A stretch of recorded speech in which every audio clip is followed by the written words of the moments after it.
भाई साहब क्या ये राम सेतु वाला कॉन्सेप्ट पूरा ही बदल दिया। रावण और राम जी की लड़ाई क्या ही बना दी। माता सबरी का तो अलग ही मजाक बना दिया था। सारी की सारी रामायण की तो स्टोरी बदल के ही रख दी। चाहे वो इंद्रजीत हो या फिर हनुमान जी, चाहे वो कैरेक्टर्स की ड्रेस हो या फिर संजीवनी बूटी, सब बदल के रख दिया। जिसमें से पहला चेंज है वरदान में। जब रावण ने तपस्या की थी तो ब्रह्मा जी ने उसे वरदान दिया था कि ना कोई देवता, ना कोई कंदर्प, यक्ष, भूत, पिशाच, असुर और राक्षस किसी के हाथों रावण मारा नहीं जाएगा। लेकिन आदि पुरुष के ब्रह्मा जी ने तो अलग ही वरदान दे दिया। उन्होंने रावण से खुश होकर कहा, ना दिन में, ना रात में, ना जल में, ना वायु में, ना धरती पे, ना आसमान में, ना किसी देव, ना किसी दानव, किसी के हाथों से तुम्हें मृत्यु नहीं मिलेगी। मैं आदि पुरुष की टीम से बस एक बात कहूंगा, बस एक, कि भाई मेरे 600 करोड़ फूंकने से पहले ये पता कर लेते कि ये वरदान त्रेता युग के रावण को नहीं, सतयुग के हिरण्य कश्यप को मिले थे, जिनका वध विष्णु जी के चौथे अवतार नरसिंह ने किया था। नेक्स्ट क्या हुआ था, जब शूर्पणखा सीता माता को परेशान कर दिया तो लक्ष्मण जी शूर्पणखा की नाक काट देते हैं। जिसके बाद शूर्पणखा पहले उस राज्य के राजा खरदूषण के पास जाती है। जब वो राजा हार जाता है उसके बाद शूर्पणखा अपने भाई रावण के पास जाती है, लेकिन वो सबके सामने भरी सभा में जाती है और वहाँ पर सभी लोग अपने अपने ओपिनियन रखते हैं। लेकिन इन्होंने क्या किया, शूर्पणखा अकेले में रावण को सारी बातें बताती है। और वैसे भी ये आदि पुरुष वाले अगर भरी सभा दिखाते तो उस सभा में बोलने वाले कौन होते? वो रॉन्ग टर्न मूवी के राक्षस जिन्हें बोलना तक नहीं आ रहा था। अगला चेंज सुनने से पहले ये देखो, ये है मारीच, जो पहले राक्षस हुआ करता था परंतु वो सारे बुरे काम छोड़कर वो सन्यासी बन गया था। इसी वजह से मारीच का जो रूप है वो काफी अच्छा दिखाया गया था। और मैं तुम्हें बता दूं, ये वही मारीच है जिसने सोने के हिरण का रूप लिया था रामायण के अंदर। ये मारीच देख लिया, अब इस मारीच को देखो, सारा मूड ही खराब कर दिया। उसके बाद क्या हुआ था, रावण आया था साधु के बेस में, जो सीता माता को बाहर बुलाने की कोशिश करता है। हाँ, ये चीज तो सेम आदि पुरुष में भी थी खैर, पर सीता माता इतना इजीली लक्ष्मण रेखा के बाहर नहीं आती। रावण जब श्राप देने लग जाता है कि तुम्हारा पति जिस स्वर्ण मृग के पीछे पीछे भागा डोल रहा है वही स्वर्ण मृग तुम्हारे पति को मारने वाला है, इस श्राप के पूरे होने से पहले सीता माता डरकर रावण को रोक देती है और बाहर आ जाती है। लेकिन आदि पुरुष वाले सीन में दो बात विवाद होती है, उसी में जानकी बाहर आ जाती है। नेक्स्ट चेंज ये है कि जब राम भगवान स्वर्ण मृग को मार देते हैं तो उन्हें पता लगता है कि ये तो एक माया थी, तो वो वापस जाते हैं अपनी कुटिया में। लेकिन वहाँ पर उन्हें सीता माता नहीं मिलती और ना ही उन्हें कुछ समझ आता कि हुआ क्या है। लेकिन आदि पुरुष में एक साइड तो रावण सीता माता को उस चमगादड़, आई रिपीट चमगादड़ में लेके जा रहा होता है और दूसरी साइड राम और लक्ष्मण उनका पीछा कर रहे होते हैं। नेक्स्ट चेंज भी इसी के जस्ट बाद में ही है। जब लंकेश जानकी माता को लेके जा रहे होते हैं अपने पुष्पक विमान में तो उनका पीछा जटायु करता है, लेकिन रावण उनका पर काट देता है, जिसके बाद वो जमीन पर पड़े पड़े राम राम पुकार रहे होते हैं। वहीं राम भगवान और लक्ष्मण जी सीता माता को ढूंढते हुए जटायु के पास पहुंच जाते हैं। तो जटायु ने बताते हैं कि सीता माता को कौन लेके गया और किधर लेके गया है। और वहीं जैसा मैंने बताया, राम जी और लक्ष्मण जी पहले ही रावण का पीछा कर रहे होते हैं, तो जटायु ने पहले ही मरा हुआ मिला था। मतलब उन्हें अपने आप ही पता था कौन है, कहाँ गया है। नेक्स्ट चेंज पर तो मुझे गुस्सा ही आ गया। हुआ क्या था, जब राम जी और लक्ष्मण जी सीता माता को ढूंढ रहे होते हैं हर जगह, तो एक जगह माता सबरी फूलों का मार्ग सजा रही होती है अपने प्रभु श्री राम के लिए कि वो आएंगे। ये कार्य वो हर दिन किया करती थी और किसी साधु तक को वो उस फूलों पे से नहीं जाने दिया करती थी। जिसके बाद फाइनली श्री राम और लक्ष्मण सबरी से मिलते हैं तो इतना प्यारा मीटअप होता है कि वो सीन तुम्हारे रोंगटे खड़े कर दे, इमोशनल कर दे। पर इन बड़ी कोठी बंगले वालों ने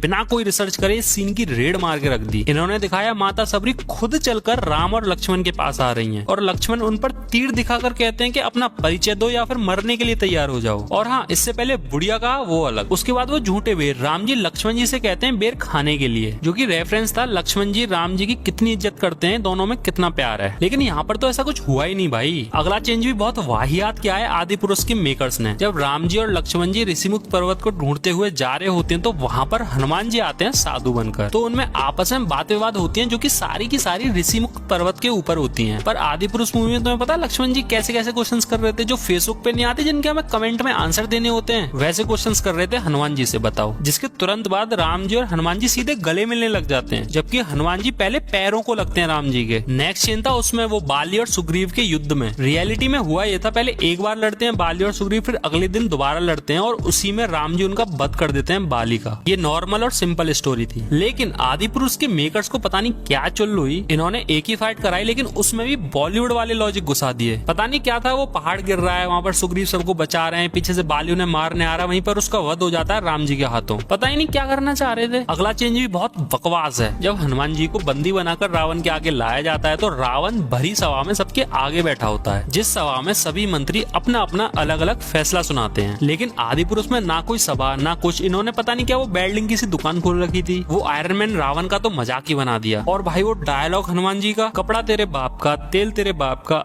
आग भी तेरे बाप की तो जलेगी भी तेरे बाप की। I mean, क्या फूक के स्क्रिप्ट लिखी थी भाई तुमने। अगले चेंज में तो मैं ये कहना चाहूंगा कि उसमें तो कोई चेंजेस भी नहीं होने चाहिए थे भाई। राम सेतु एक ऐसा सेंसिटिव टॉपिक है जिसे जैसा है वैसा ही दिखाओ। जैसे जब राम भगवान ब्रह्मास्त्र चलाने वाले होते हैं समुद्र पर, तो वो प्रकट होकर माफी मांगता है कि वो अपनी पूजा में विलीन था। फिर उससे राम भगवान पूछते हैं कि इस समंदर को पार कैसे करें, तो वो बताता है कि नल और नील नाम के दो भाई हैं जिन्हें श्राप मिला हुआ था कि वो जो भी चीज समंदर में डालेंगे वो डूबेगी नहीं। इसके अलावा श्री राम कहते हैं कि उनका ब्रह्मास्त्र जब एक बार धनुष पर चढ़ जाए तो उसे वापस नहीं रख सकते, तो समुद्र देव उन्हें तीर उत्तर दिशा में चलाने के लिए कह देते हैं। फिर राम जी की सेना पत्थर लाती है। हनुमान जी राम जी के मुंह में हर पत्थर पर श्री राम लिख देते हैं और वो पत्थर नल और नील के द्वारा समंदर में फेंके जाते हैं, जिससे राम सेतु बनता है। सिंपल था। लेकिन आदि पुरुष में क्या हुआ, राम जी ने ब्रह्मास्त्र चढ़ाया, समुद्र देव आए, उन्होंने कहा आप अपनी सेना से कहिए आपका नाम लेकर मुझ में पत्थर फेंके, मैं डूबने नहीं दूंगा, बस खत्म। और वो ब्रह्मास्त्र जो चढ़ाया था वो भी वापस रख लिया। भाई यार 600 करोड़ का गांजा फूका था क्या आदि पुरुष मूवी वालों ने। राम सेतु की इतनी प्यारी हिस्ट्री को बदल के ही रख दिया। क्या इम्पैक्ट पड़ेगा अपनी आने वाली जनरेशन पर, कभी सोचा है। अगला चेंज जब है जब विभीषण पहली बार राम जी से मिलने आते हैं तो वो अपने साथ कुछ मंत्रीगण भी लाते हैं और बड़ी इज्जत के साथ आते हैं। लेकिन मूवी में विभीषण ऐसा लग रहा था जैसे कुछ चोरी करके भागेगा, और वो देखो साथ में अपनी बीवी को भी ले आया, जबकि त्रेता युग में लेडीज का ऐसे आना वर्जित था। और ऊपर से विभीषण और उसकी बीवी आपस में बात भी तो कैसे कर रहे थे रावण का सिंहासन लेने की, जैसे अनुपमा में बरखा भाभी अनुज की प्रॉपर्टी ले रही हो, मतलब हद है यार। अगला चेंज जब है जब एक फ्लैशबैक आता है श्री राम का, जिसमें वो अपने पिता दशरथ जी से बात कर रहे होते हैं। उस जगह क्या किया है भाई इन्होंने, राम जी को ज्यूस बना रखा है। भाई वो सनातनी थे, ना कि किसी आश्रम के कथावाचक। थोड़ा तो ड्रेसिंग सेंस रख लेते, थोड़ा तो कैरेक्टर डिजाइन कर लेते। 600 करोड़ में ये भी नहीं हो पाता क्या। और हाँ वो क्या ही सीन था सीता माता को रणभूमि में दिखाने वाला, मतलब कुछ भी दिखा रहे हो। कितना भद्दा मजाक था वो भाई, उसे देख के कितना अजीब लग रहा था। अगला चेंज तो क्या ही डिजास्टर था भाई, पूछो ही मत। जब हनुमान जी संजीवनी लेने जाते हैं तो वो जैसे तैसे संजीवनी के पहाड़ तक पहुंचते हैं, तो वहां जाके थोड़े से कंफ्यूज हो जाते हैं कि इनमें से कौन सी संजीवनी बूटी है, क्योंकि सारी की सारी एक जैसी दिख रही थी और उन पर समय भी कम था, जिस वजह से वो पूरा का पूरा पहाड़ी लेके चले जाते हैं। पर बीच रास्ते में श्री राम के भाई भरत कोई मायावी राक्षस समझकर उनमें तीर मार देते हैं, पर एट दी एंड वो जैसे तैसे पहुंच ही जाते हैं, जिसके बाद लक्ष्मण जी ठीक हो जाते हैं। तो जो वैद्य होते हैं वो हनुमान जी से कहते हैं कि इस पहाड़ को वापस रख के आना होगा, क्योंकि भविष्य में किसी को भी संजीवनी की जरूरत पड़ सकती है। पर मेरे भाई देखो आदि पुरुष वालों ने क्या किया, हनुमान जी गए आराम से संजीवनी पहचान ली और बोले मन में कि संजीवनी की जरूरत तो सबको पड़ेगी, और सीधा पहाड़ लेके वापस आ गए। जिसके बाद संजीवनी लक्ष्मण जी की तो लगाई पूरी सेना तक के लगा दी भाई, और वो पहाड़ भी वहीं के वहीं छोड़ दिया, उसे वापस ही नहीं रख के आए। अगला चेंज है उस छपरी फ्लैश का, जिसे इंद्रजीत बना दिया गया। तो रियलिटी में ये हुआ था, इंद्रजीत को वरदान मिला हुआ था जब भी वो अपनी कुल देवी निकुंबिला का तांत्रिक यज्ञ करेगा तो उसे एक दिव्य रथ प्राप्त होगा, जिसके घोड़े मन की गति से चलेंगे। जब भी वो उस रथ पर होगा ना तो उसे कोई हरा पाएगा ना ही मार पाएगा। तो ये बात विभीषण ने राम जी और लक्ष्मण जी को बता दी थी। जिसके बाद जब इंद्रजीत यज्ञ करता है तो उसका यज्ञ को सफल नहीं होने देते, जिसके बाद लक्ष्मण जी उनका वध कर देते हैं। लेकिन पता है आदि पुरुष में क्या बताया, इंद्रजीत जब भी उस स्विमिंग पूल में होगा येलो कलर वाले में, तो उसकी शक्तियां काम नहीं करेंगी, जिस वजह से लक्ष्मण जी उसे पानी में ले जाके अंदर ही मार देते हैं। अगला चेंज वो था जो पुष्पक विमान था ना चमगादड़ जैसा, उसकी और हनुमान जी की फाइट होती है। मतलब एक चीज सोच के देखो, मूवी के मेकर्स ने कैसे सोचा होगा कि अगला सीन होगा हनुमान जी वर्सेस पुष्पक विमान, और हाँ लास्ट में एक और दूसरा पुष्पक विमान भी दिखाया था। क्या ही लॉजिक लगाए हैं भाई, ये सब तो बेकार था ही। कम से कम राम जी और रावण की लड़ाई तो सही दिखा देते। जब श्री राम रावण को हरा नहीं पा रहे थे तो विभीषण ने बताया था कि इसकी नाभि में अमृत है, जिसके बाद राम जी ने उनकी नाभि में ब्रह्मास्त्र चलाकर उसके सारा अमृत सुखा दिया था, और रावण मरते मरते श्री राम बोल के गया था। लेकिन यहाँ तो अलग ही सीन हुआ, राम जी ने अपने आप ही सोच लिया कि रावण के पेट में तीर मार दो, और रावण हंसते हंसते मरा था। वीडियो थोड़ी लेट बनी है क्योंकि मैं आदि पुरुष मूवी वालों की तरह हगना नहीं चाह रहा था। रिसर्च करने में, टॉपिक को समझने में और मूवी को बार बार देखने में थोड़ा टाइम लगा था। ये सब करके उसको रिकॉर्ड किया और फाइनली एडिट भी किया फोन पर। तो भाई एक लाइक जरूर कर देना और कमेंट में तो जरूर बताना कि